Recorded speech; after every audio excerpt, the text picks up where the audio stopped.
Hello and welcome to the very first episode of Kapsch TechTalk, the new tech podcast hosted by Kapsch TrafficCom. My name is Cornelia Ertl, and over the next few months, we will regularly be talking about topics related to technology and innovation. Today, we'll be talking about congestion and its ecological footprint. First of all, I would like to welcome the CTO of Kapsch, Alfredo Escriba. Thank you very much, Connie. Pleasure to be on this podcast. I'm Kapsch CTO. I've been working on the transportation sector my whole career. I'm really passionate about the topic that we have today because this is the mission that I consider that we have in life, not only in our company, that I consider personally. I work mainly on the technology portion of transportation, from traffic to tolling. So this topic is really spot on what I live for. And of course, I want to welcome the guest for today's episode. He's a former member of the European Parliament and transport analyst. Welcome, Mark Watts. Well, thank you very much, Connie. It's a real pleasure and indeed an honor to be on this chat with Kapsch. Very much looking forward to discussing these challenging issues with you and Alfredo. As you say, I was a member of the European Parliament for 10 years, specializing in transport policy, and I now provide transport advice to public and private sector organizations. And it's really crunch time for transport because with the Green Deal being implemented this year across Europe, transport has got to start delivering serious policy change and improvements to. We'll come on to this, I'm sure, in your discussion, but it's a very exciting time to have this conversation. We will, definitely. Thank you very much for your participation, both of you, of course. Thanks for joining in today's very first podcast episode. That's, of course, very exciting for us as well. Let's move to the first question. Road congestion is the top negative aspect of today's traffic in city centers. According to surveys conducted, people are really suffering from congestion. What can be done about this? Alfredo, maybe you want to start. Congestion happens when demand and capacity do not match, right? So you have certain capacity, and then you have more demand, which means you have more people, more vehicles trying to travel at the same time on the same piece of road. And on that aspect, obviously, what we have today is more vehicles that are trying to get on the road at the same time. So there are things that can be done, absolutely. There are many things that can be done, and the lines of action should be in terms of capacity. On the one side, improving the capacity. That doesn't mean building new capacity, which in many cases is impossible. But optimizing the use of that capacity. There's technology that can enable that. And the other important aspect that can be done is managing the demand. I would say that until now, in transportation, I think that all of us, the ecosystem, we have not done a good job in managing demand. We have very much focused on improving capacity, but not articulating how we can accommodate that to what is available. So there's many things that really can be done that probably we can expand later on some of during the podcast. So I think we can agree on it's a huge challenge we're talking about. Mark, is there anything you want to add? Alfredo already used the word optimizing. Of course, there's a lot to optimize here. What's your opinion? What can be done about this?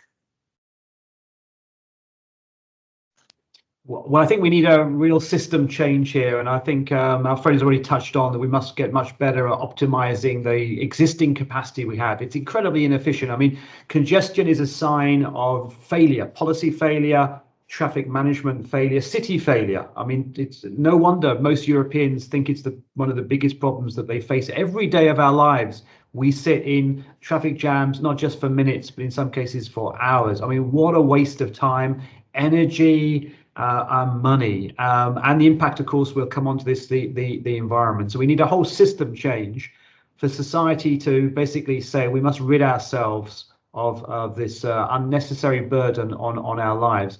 The other thing I would say to add on to Alfredo is I think we're very keen at looking at it from a Brussels European perspective to see complementary measures alongside traffic management and optimizing the system. So we need to promote collective transport more. They should be integrated into these systems. So buses, trams, metro, they should be as sophisticated as modern technology can provide. They shouldn't be a second-class option. They should be a first-class option.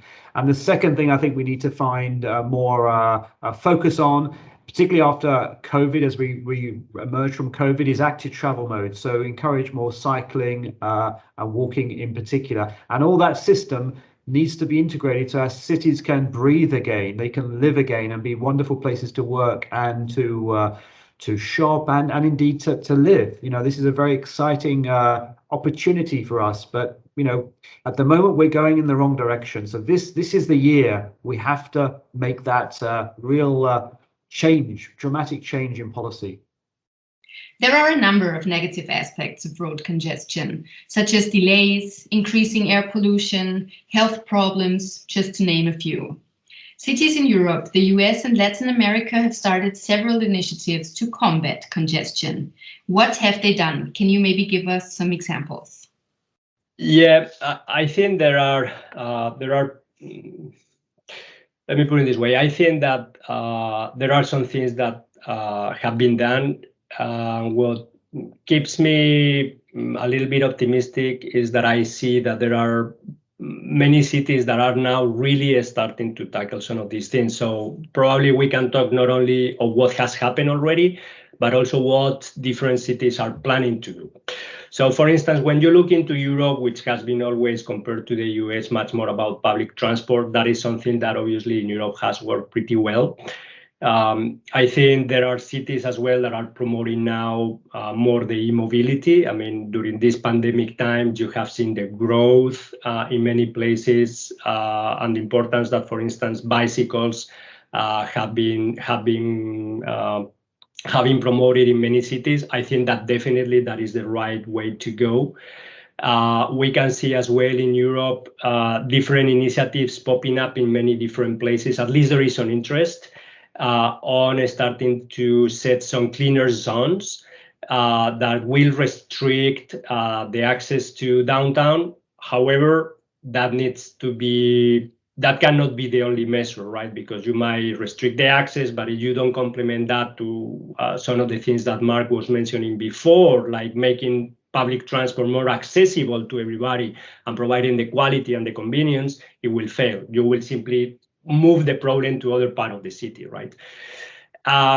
In the US, some of the other things that have been done, which again, the way of people moving and the layout of the cities is a little bit different, have gone more into the US still is building capacity in many cases and trying to optimize capacity.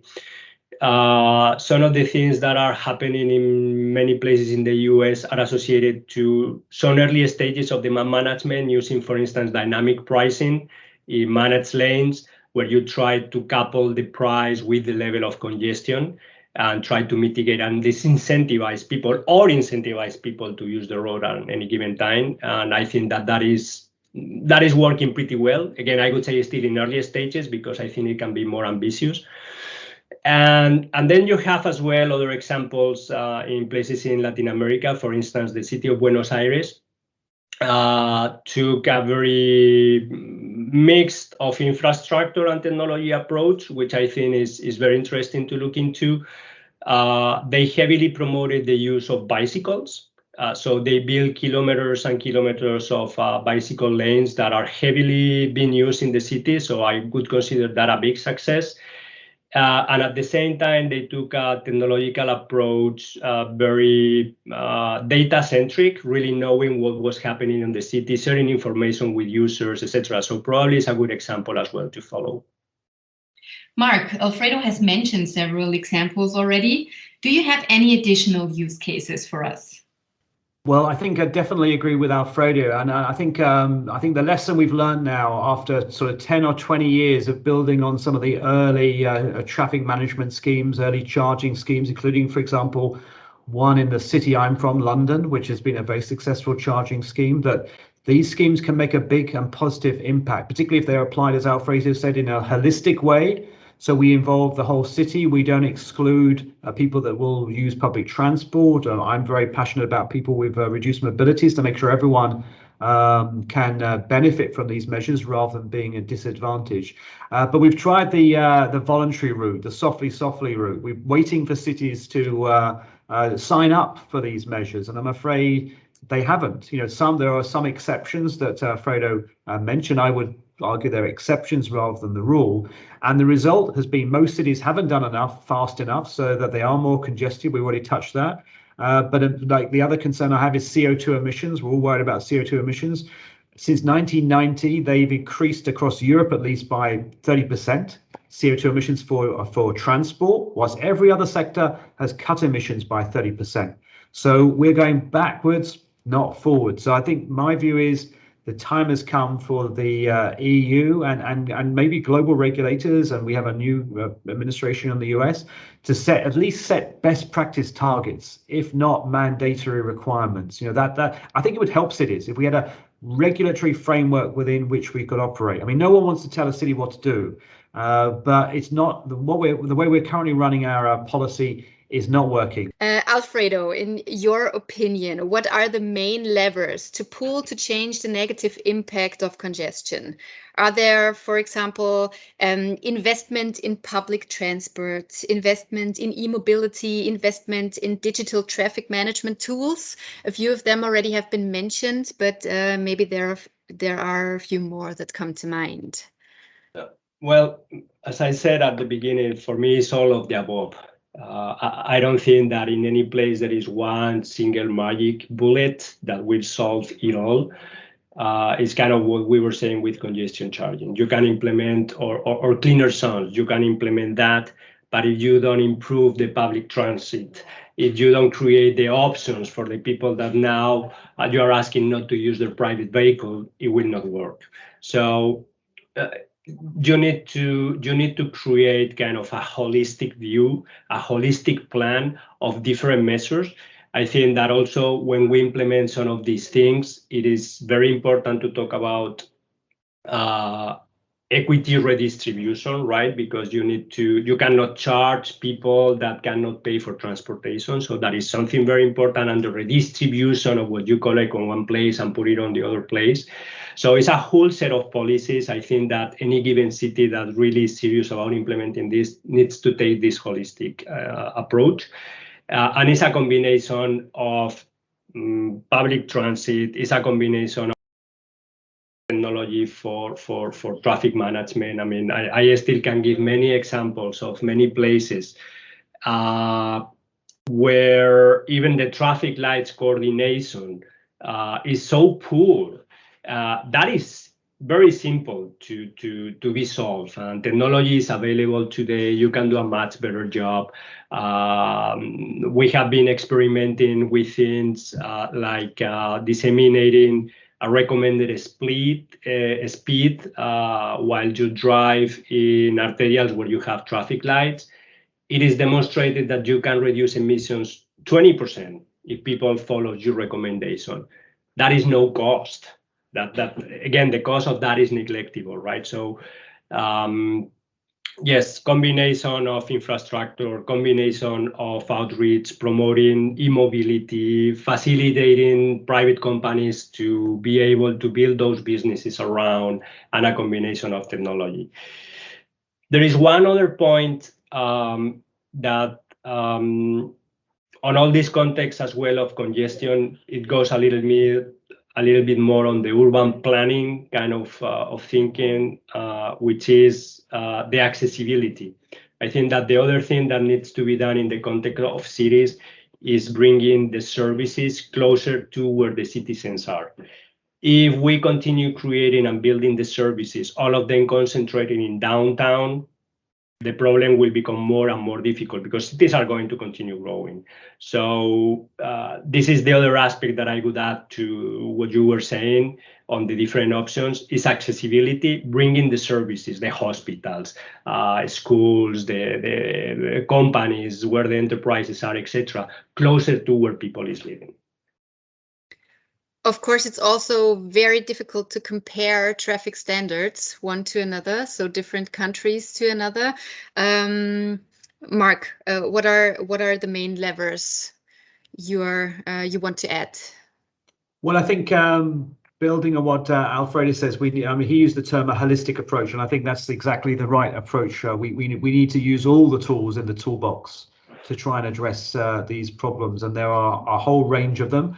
But I think in the past, perhaps, for example, Alfredo gave that figure that, using existing technology, we could already reduce congestion by 20%, pretty much at a stroke, by improvising traffic management, including, you mentioned traffic lights, but, your whole citywide or route-wide measures can reduce congestion by 20%. So why aren't we doing that everywhere? And I think, in my days when I was an MEP, if only we knew this, we do now, but in my day, I think there wasn't enough awareness of the benefits of traffic management. We would have seized on it, and I think probably regulated on it. There was an obligation for cities to have citywide plans, and those plans need to include traffic management measures, and they need to consult with their citizens on that and start implementing those measures. I mean, now that's happening anyway. The European Commission has published what they call the Sustainable and Smart Mobility Strategy. It's going to go through the legislative process. Different tools will be used to implement it, including, I mentioned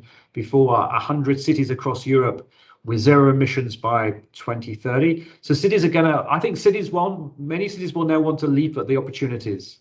And they're going to have to take different measures. So it's going to be a mixture of best practice, a mixture of regulation, a mixture of citizens themselves demanding change. But the two other points I want to add, because I think this is the only way that we can achieve all this. However optimistic I am, we can't ignore those two issues that Alfredo mentioned. I mean, one is services. We need to maintain accessibility. We can't make accessibility difficult for people, particularly with people with reduced mobilities. We can't use traffic management to exclude people.